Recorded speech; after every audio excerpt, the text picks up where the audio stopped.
Mukhang tumindi na nga ang chemistry ni na Paolo Abilino at Kim Chiu sa kanilang mall tour sa Cebu. Ang moment na ito kung saan nagkakaroon sila ng mga sweet na eksena sa stage.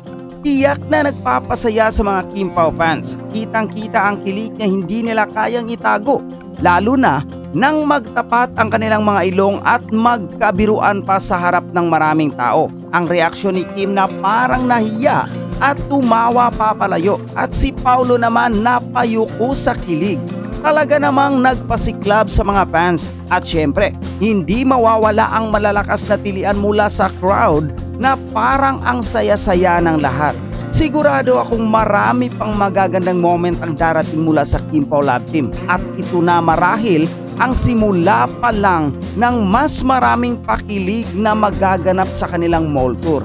Nakaka-excite na makita kung anong mga eksena pa ang ipapakita nila sa mga susunod nilang show. Ang balitang ito ay talaga namang nagpapakita ng malakas na chemistry ni na Kim Chiu at Paolo Abilino at mukhang tumaas ang kilig factor nila sa kanilang fans. Ang eksenang ito kung saan nagkaroon sila ng intimate moment sa stage ay isang magandang halimbawa kung papaano ang mga love teams ay nakakagawa ng unforgettable moment na nakapagpapasaya sa mga tagahanga nila. Ang pakilig na narasa ni Kim at Paolo, pati na rin ang reaksyon ng kanilang mga fans ay nagpapakita ng lakas ng koneksyon nila bilang isang tambalan. Hindi na nga nakapagtataka na mabilis itong kumalat sa social media, lalo na sa X, dahil ganitong klaseng mga eksena ay nakakabighani at hindi lang mga fans ang nakakapansin, pati na rin ang mga hindi pa pamilyar sa Kim Pao tandem. It's also interesting na nakita na may natural na rapport ang dalawa, kaya tumutok na ang kanilang mga fans sa mga susunod na mall tour. Talaga namang nagpapakita sila ng malakas na appeal sa mga audience at kung magpapatuloy pa ito, mas magiging solid pa ang kanilang tambalan. Kung ako ang tatanungin, mukhang hindi lang sa mall tour magiging mainit ang Kim Pao, kundi pati na rin sa iba pang project nilang magkasama. Ang balitang ito ay isang magandang pagkakataon na ipakita kung paano ang tamang kombinasyon ng chemistry at entertainment ay nakakabighani sa mga fans. Bukod sa kilig na dulot ng eksena ni na Paolo at Kim, maaaring idagdag na ang mga ganitong sandali ay isang malaking bahagi ng kanilang public image bilang magka-love team. Sa pamamagitan ng mga mall tour, hindi lang nila pinapalakas ang kanilang fanbase, kundi pati na rin ang kanilang relasyon sa kanilang mga supporters na nakikita ang pagiging natural at magaan ng kanilang samahan. Maaring magbigay din ng insight sa kung paano ang mga fan-driven moment tulad ng viral na eksenang ito ay may malaking epekto sa pagbuo ng mga bagong fan bases at pagpapalago ng kanilang mga career. Ang mga ganitong pakilig moment ay hindi lang simpleng fan. May malalim na epekto ito sa pagpapalaganap ng kanilang popularidad sa mainstream media at social platform. Isa pang bagay na maaring idagdag ay kung paano ang kanilang interaction sa stage at nagpapakita ng genuine friendship at respeto sa isa't isa na siyang nagiging dahilan ng pagkakaroon ng lasting appeal sa kanilang mga fans.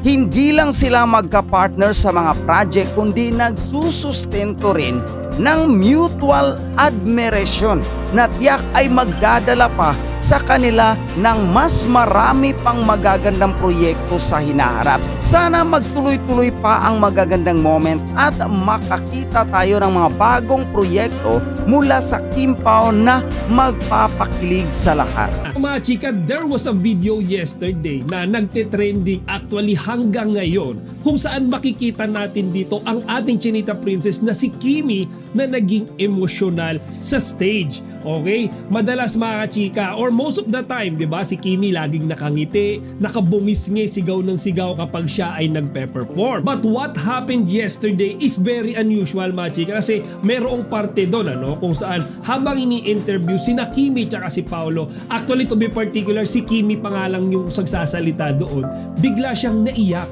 Okay, so marami kaagad yung espekulasyon, di ba, ng mga tao, ng mga fans, bakit biglang naiyak si Kimi. So mga chika, ipinaliwanag dun ni Paulo, di ba, na nung mga time daw kasi na audition ng PBB sa Cebu, doon din sa exact location na yun, SM Cebu, nag-a-apply or nag-o-audition si Kimi. So mga kachika, no, parang nagbalik tanaw sila way back 2006. That was the year Kimi has entered Pinoy Big Brother house. And after ganong season na yan mga kachika, si Kimi yung tinanghal na PBB Teen Big Winner. Diba? Kaya mga kachika, binya nga doon, naalala niya nung mga time na nasa SM City Cebu siya, tapos nag-o-audition siya, papasok sa bahay ni Kuya, and then at this moment nga raw mga kachika, nandun ulit siya, but this time nagpo-promote naman ng movie nila ni Paolo Abilino na My Love Will Make You Disappear. And makikita natin sa mata ni Kimi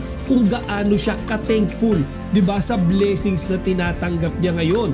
Ngayon mga chika, hindi pa rin napigilan ni Kimi, diba, na maluhan yan. Actually, inabutan pa nga siya dyan mga chika ni Paolo ng parang maliit na tissue paper, and then doon na nag-joke si Paolo. Siyempre para mabuhay yung enthusiasm ng mga tao kasi medyo nagiging malungkot na yung paligid eh. So sabi ni Paolo, wag ka na umiyak, ikikis na lang kita. So mga chika, yung reaksyon ni Kimi, biglang huminto yung luha sa mga mata niya, tapos itinuro niya yung pisngi niya. Hindi ko lang alagaan. Melody! Sa ibang bagay. Pero hindi, thank you talaga so much. Dahil ko nag-audition ng PBB, ang ganda na namin. Pero, si Paulo. Love you, Kim!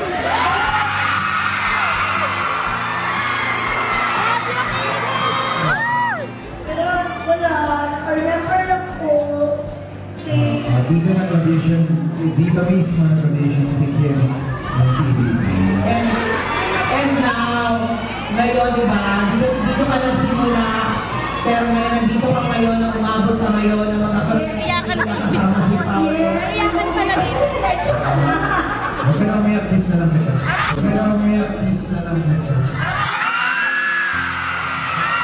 To be honest, inaabangan ko talaga mga chika na ikis siya dyan ni Paolo Abilino eh. Kaso biglang lumayo si Kimi. Siguro mga chika, kinabahan din siya kasi baka nga daw totohanin ng Diyosawa niya. Pero mga chika, no, makikita natin dyan na tuwing si Kim ay nalulungkot, tuwing siya ay emosyonal, di ba? Paulo is always there beside her para suportahan siya, 'di ba? Para i-motivate siya, para in some way ma-relieve yung stress tsaka yung sadness na bumabalot sa kanya. Actually mga chika, yung pag-iyak na yan ni Kimi, marami yung nagsasabi, there's a chance daw mga chika na isa sa mga dahilan diyan ay yung patuloy na pambababash kay Kimi recently sa social media. As you're well aware mga chika, binigyan nila ng fake news or maling kahulugan yung pagkakasabi ni Kimi nung salitang deserve.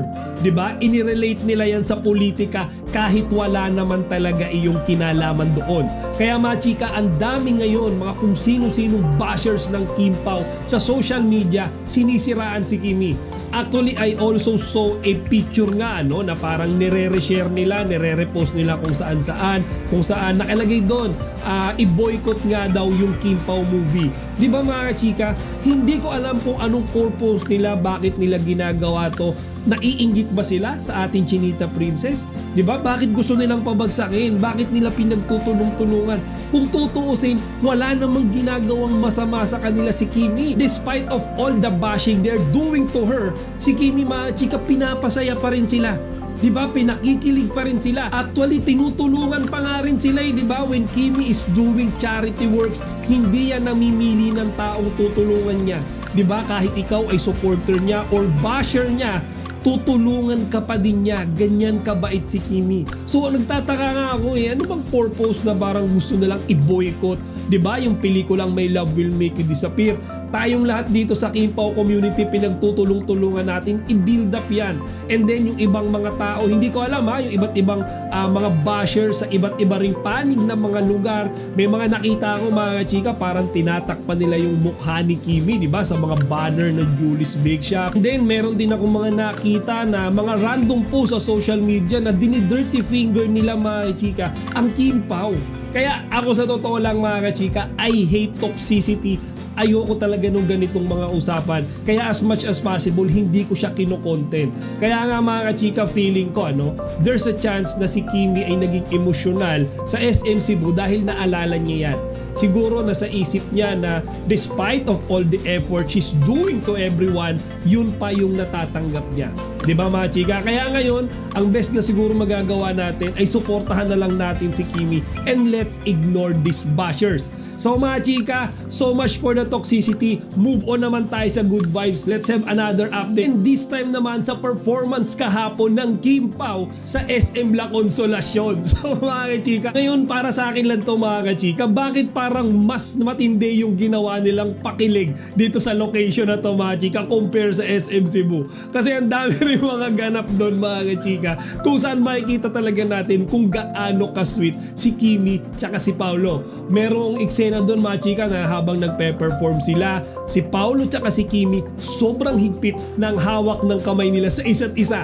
Ewan ko kung napanood niyo yung parting yun mga chika. Habang kumakanta sila, etong si Paolo hawak-hawak niya si Kimi na tila ba ayaw niyang bitawan yung kamay nito. 'Di ba parang ang casual na magjusawa lang, 'di ba? Tapos naglalakad-lakad, holding hands while walking habang sila ay nasa stage, 'di ba? And actually meron din akong nakitang isang eksena doon mga chika na si Kimi ay gustong kantahan si Paolo. But here's the thing mga chika, gusto ni Kimi si Paolo nakatingin lang sa kanya. So ayaw niyang tumalikod si Paolo or tumingin sa kahit na kanino. So mga chika, actually doon nga sa comment section nakalagay, grabe pala si Kimi, sobrang selosa, 'di ba? And I think yung kakantahin yata doon ni Kimi mga chika, yung awiting Mr. Right eh. Kasi doon sa bandang hulihang part ng video, sinabi niya na baka nga daw si Papi Paolo na yung Mr. Right. Panoorin niyo to mga chika. Kantahan na lang kita. Pero huwag ka tumalikod doon. Umarap ka lang dito. Kaya sabi ko talaga sa'yo. Diyan ka lang. Kasi nagulat talaga ako pag tingin ko talaga, oy, diri lang ka tanaw. Sabi sa akin si Mr. Right eh. Yeah, actually, ipakita niyo na ako si Mr. Right, pero ikaw naman siguro. Kaya nga tawa ako ng tawa mga chika nung napanood ko yung short clip na yan. Kasi hindi ito yung unang beses na nagpakita si Kimi na nagsiselos kapag si Paolo ay tumitingin sa ibang mga girls. And actually dyan din mga chika nung tinanong niya baka nga daw si Paolo na, si Mr. Right. Actually Kimi, hindi mo na kailangan sabihin yung word na baka. Kasi everyone is sure na si Paolo na talaga yung Mr. Right mo, di ba? Ang tagal-tagal mo nang hinahanap yung Mr. Right mo, di ba? So finally, ayan, nandyan lang siya sa tabi mo. It's no other than Paolo Abilino. Overall mga chika, just like what happened on SM Seaside tsaka SM Cebu City, naging successful din yung pagdalaw at pagperform ni Kimi tsaka ni Paolo sa SM La Consolacion. Ngayong araw naman mga chika, actually maya-maya na yan, nasa KCC Mall of Marble naman sila sa Coronadal, and definitely marami na namang mga tao yung pupunta dyan. Mapa Kim Pao fans man and yung iba hindi Kim Pao fan, panigurado mga chika ay dudumugin silang dalawa dyan. So para sa mga kagaya ko na kinikilig at nanonood lang dito sa bahay, stay tuned lang muna tayo at abangan natin ang performance ng Kim Pao